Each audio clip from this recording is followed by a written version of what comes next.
Gentlemen, this will burn the ball bearings out of your biceps.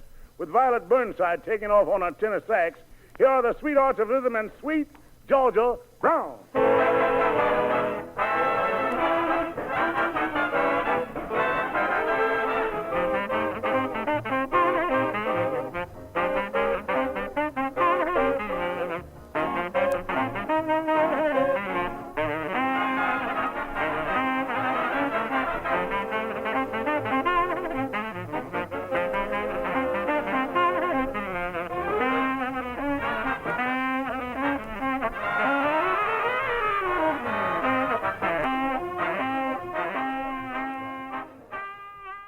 Because this was a school band. It originated at Piney Woods School in Piney Woods, Mississippi. Dr. Lawrence C. Jones was a fan of Dr. Booker T. Washington, and he knew that there was a need in Mississippi for the same type of educational facility, so he went and started the school out in the woods. It was 23 miles from Jackson, Mississippi.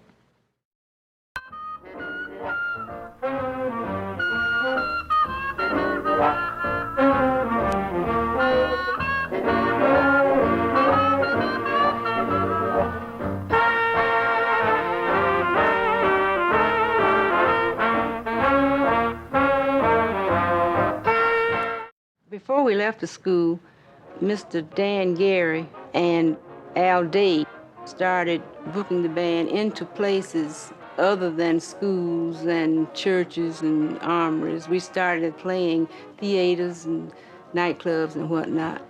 And we left the school with the bus, with the instruments, with the uniforms. And we came to Washington, D.C.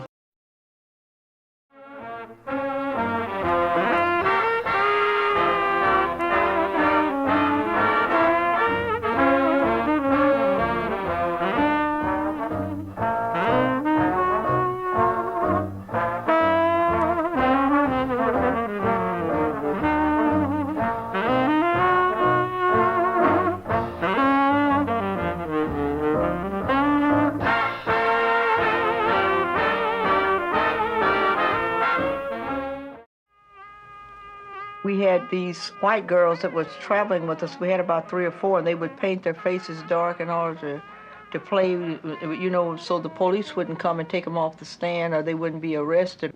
We had heard that some sheriffs were nosing around the bus, and they had a feeling, or they knew, or somehow or other they heard that there were some white women.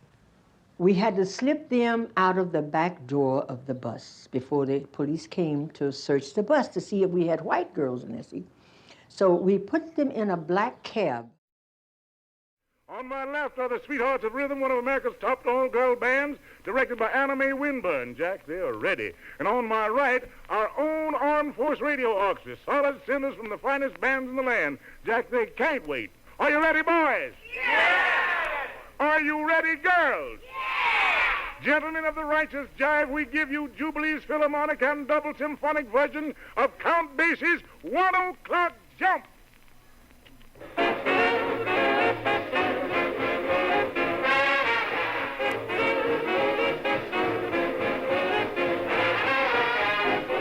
The war was just over when we got over there.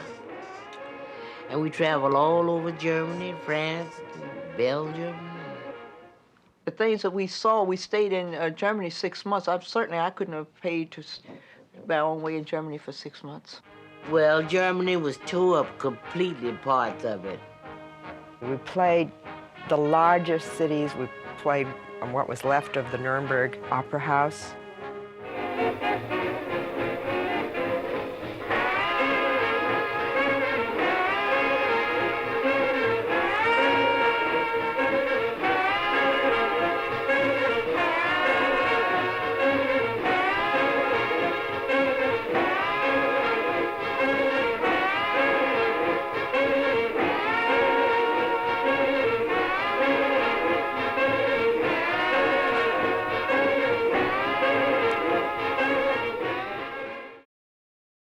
Miss Winburn, hoist your baton and the fight is on.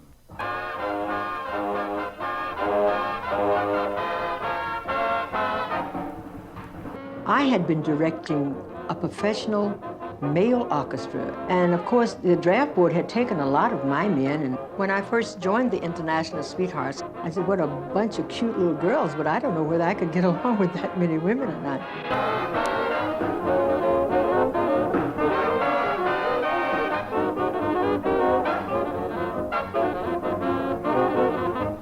And Evelyn came up, and she sang 2 or 3 numbers with the band. She was cute, she could sing good.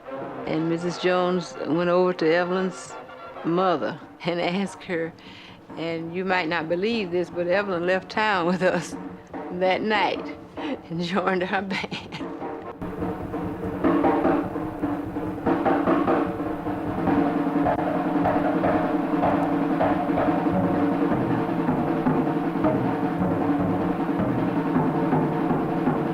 They had a young lady there playing drums. Her name was Pauline. What a drummer. She played drums like a man. Louis Armstrong was one of our very dearest friends, you know. He took a personal interest in the band, and so did Count Basie. Count Basie was the same way. They would come and stand in the wings at the Apollo Theater and listen to the band. They'd get a big bang. I'd see them standing back there smiling when they'd hear the girls take off on their instruments. Louis Armstrong came to hear us, and he tried his best to get Tiny to quit our group and go with him, and he offered her about 5 or 10 times the salary she was making with the Sweethearts of Rhythm. For us to come up from Mississippi like that, it was the thrill of our life to work in those theaters and play with those type of entertainers.